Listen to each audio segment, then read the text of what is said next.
Olá, companheiros e companheiras.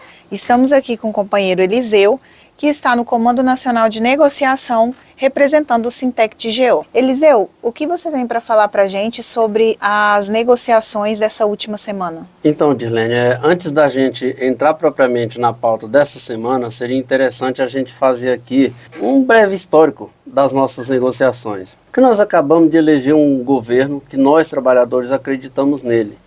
Mas desde o início dessa campanha a gente tem dito para o trabalhador que negociação salarial, para que haja avanço, depende da nossa unidade, depende das nossas lutas.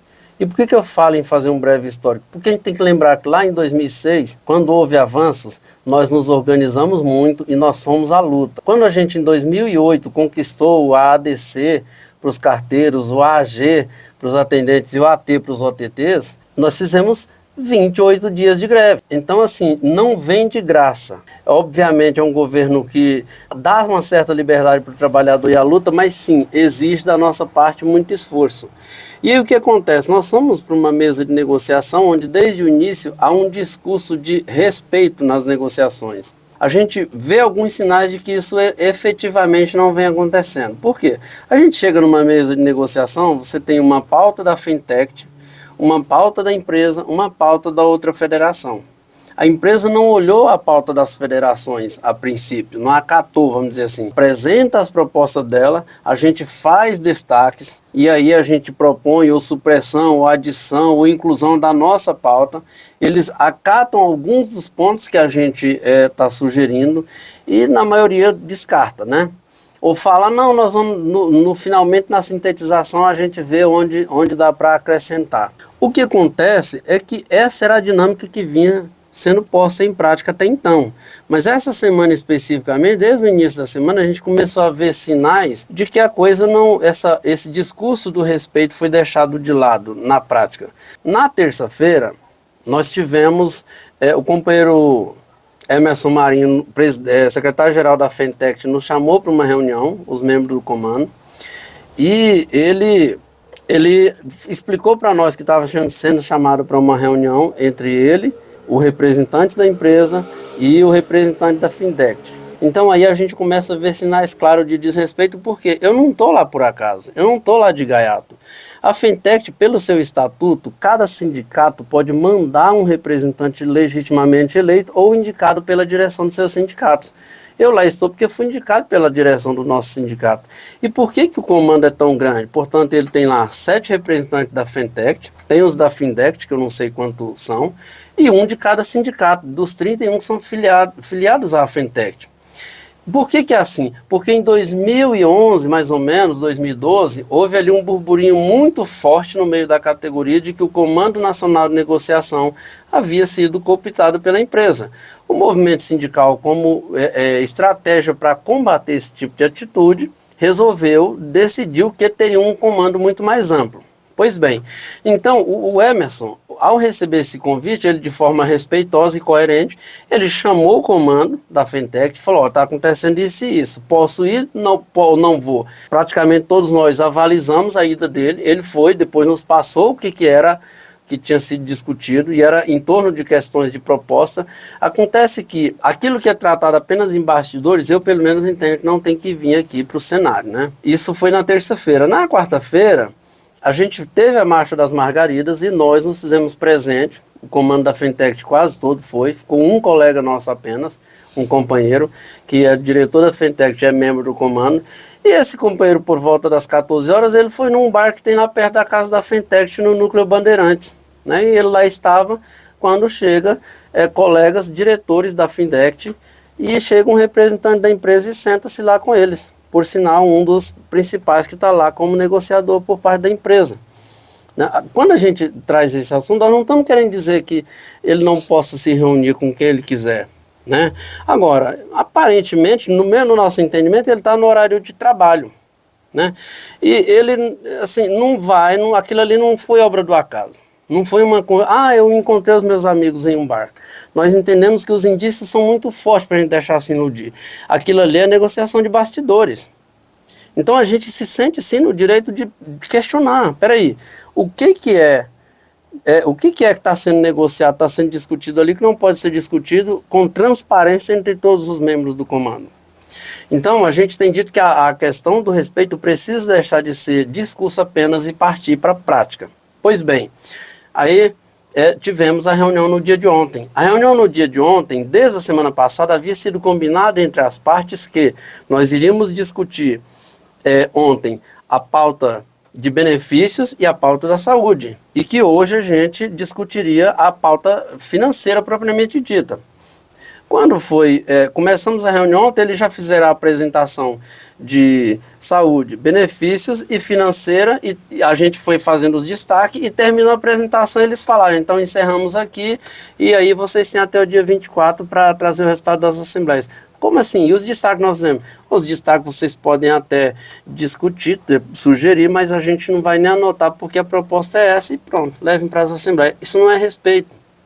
É preciso entender que a gente acabou de passar por um período eleitoral, nós abraçamos a causa do Partido dos Trabalhadores, nós fizemos campanha, nós montamos comitês para mudar o cenário do país, porque nós saímos de um governo que havia destruído os direitos da classe trabalhadora. E o presidente que nós elegemos, desde o primeiro dia, o que ele fala? Que precisa ter valorização do trabalhador, que precisa ter valorização dos salários. Então a sugestão dele é que a gente parta daqui, da inflação, para alguma quantia de valorização. Portanto, nós não estamos dizendo que a gente tem que, a empresa tem que nos dar 50% de aumento, 10%, 20%, sei lá. Nós não estamos dizendo que tem que reconquistar tudo quanto é que está na nossa pauta.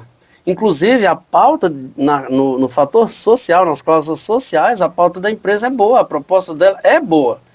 Houve avanço, são 37 cláusulas a mais que a gente está conquistando, né? Só que são cláusulas sociais. Aí a gente não tem garantia de que daqui uns 4 anos, daqui 3 anos e meio, um outro Bolsonaro não assuma a presidência e joga isso tudo no cesto de lixo, como ele fez com a gente em 2020. Qual é a garantia que a gente tem? Portanto, a gente tem que ter valorização no salário. E o que está sendo proposto de pauta econômica é apenas 90% do índice inflacionário do período. Quer dizer, nós não vamos atingir nem os 100% da inflação, sendo que o nosso presidente está falando em valorização, então a gente tem que ter estratégia para fazer frente a isso. Portanto, a federação, no dia de ontem ainda nós nos reunimos, depois da reunião, porque acabou não tendo a reunião, debates depois da apresentação, a gente houve ali um certo bate-boca, em algumas falas nervosas, inclusive eu fiz uma, embora tenha sido dura, porque eu entendi que tinha que ser dura, mas respeitosa. Os colegas da Findect podem discordar de mim, mas não tem como dizer que eu fui desrespeitoso com eles. Os negociadores da empresa podem discordar da gente, mas não tem como dizer que a Lurdinha, que eu, que o Robson fomos desrespeitosos. Não fomos, mas precisamos ser duro, porque não dá para ser dessa forma. O trabalhador tem que entender que na questão da saúde, os motorizados vão acabar pagando mais, porque a proposta da empresa é de redução para quem ganha até 5 mil. Só que não é ganho de salário base, é ganho de remuneração, ou seja, é sobretudo que está lá no contra-cheque. Então, nesse sentido, quando você somar ticket, o salário, o anuênio, o teu AAG, mais o AADC, aliás, o AAG não, a periculosidade mais o AADC, o carteiro já passou dos 5 mil e ele vai acabar pagando mais. Então são 27 mil e poucos trabalhadores, e a maioria deles é carteiro, que vão pagar bem mais. Então não dá para a gente só deixar se levar pelo canto da sereia da reconquista das cláusulas sociais. Senão daqui 3 anos e meio nós estamos novamente sem as cláusulas sociais, né, e com o salário rebaixado. Então a gente precisa de valorização desse salário e precisa manter essas cláusulas sociais. E sem contar que o trabalhador, com a mudança de governo, ele acabou tendo uma confiança maior de que essa negociação seria mais tranquila, né? Sim, o que acontece? O presidente Lula, desde o dia da posse, ele passou para a classe trabalhadora que o elegeu a ideia de uma valorização dos trabalhadores. A gente tem visto parte do centrão de olho nas estatais, querendo espaço, virou uma verdadeira dança das cadeiras em muitas áreas. No entanto, a gente, olha, eu falei que a gente montou comitês, que a gente apoiou aqui em Goiás, nós apoiamos 4 candidatos para deputado estadual, 2 para federal, os deputados estaduais nós apoiamos foram eleitos, os federais foram eleitos, então a federação está adotando uma estratégia, depois nós discutimos ontem lá, que é a gente ir nos gabinetes dos que nós elegemos. Político não é assim, só você elegeu e esqueceu para lá, não. Então nós vamos correr atrás da nossa central, discutir tanto nacionalmente quanto nos estados, vamos correr atrás dos nossos parlamentares para que a gente construa e vamos mobilizar nossos trabalhadores nas bases, para que a gente construa uma campanha salarial que seja viável, né? Que seja valorativa para o trabalhador, tá bom? É isso, a gente precisa entender o seguinte, ontem eles deixaram de discutir a questão do concurso público, que a gente ia discutir isso mais aprofundadamente ontem. A parte dos benefícios e dessa questão da saúde ficou muito superficial, a gente tinha que aprofundar, e é preciso entender o seguinte, ainda que a gente consiga, Dirlene, hoje 10% de aumento, vamos supor, e que a gente consiga todos os benefícios do jeito que está, sem concurso público, sem melhoria nas condições de trabalho, nós vamos continuar assistindo nossos colegas sendo agredidos. Há 2 meses atrás, um foi agredido aqui com 3 socos na cara aqui dentro de Goiânia por um cliente. Essa semana, na segunda-feira, nós tivemos um agredido lá em Fortaleza. O pessoal ainda não está, obviamente, apurado em que condições, mas nós tivemos um assassinato de um essa semana lá na Bahia. Não está completamente sanado, esclarecido em que situação, mas os colegas lá de Santos disseram que teve um assassinato lá também, há um tempo atrás, algumas semanas atrás. E isso é fruto de quê? Do atraso das correspondências das encomendas do cliente. O cliente está ficando estressado conosco. E não é culpa nossa. Portanto, a gente precisa também que a questão do concurso público esteja na ordem do dia. Porque nós estamos adoecendo por causa disso. Então não adianta você ter salário, mas não ter saúde, né? Sim. Então essas situações todas, elas precisam estar claras na mesa de negociação.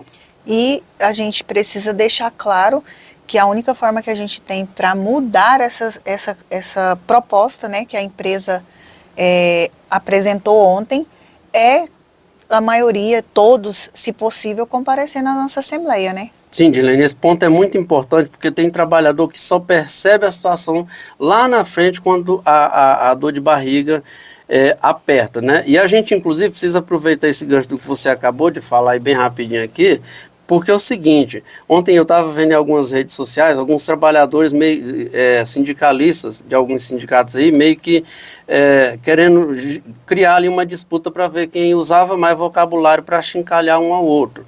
E eu penso que não é esse o caminho. O caminho do dividir para conquistar é o que o patrão sempre faz. Nós temos que nos unir.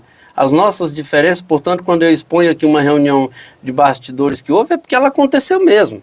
Podem não ter negociado nada, mas deixaram o viés para um monte de interpretação. Uhum. Mas isso aqui eu estou falando, eu não estou depreciando eles. Porque negociação de bastidores, gente, isso acontece desde a eleição de vereador no menor município do país a tudo quanto é, enfim, acontece em reunião de bastidores. Só que quando a gente constrói um comando de negociação, é porque a gente entende que a transparência precisa ser o primordial, para que o trabalhador saia valorizado, não se sinta traído, não se sinta prejudicado.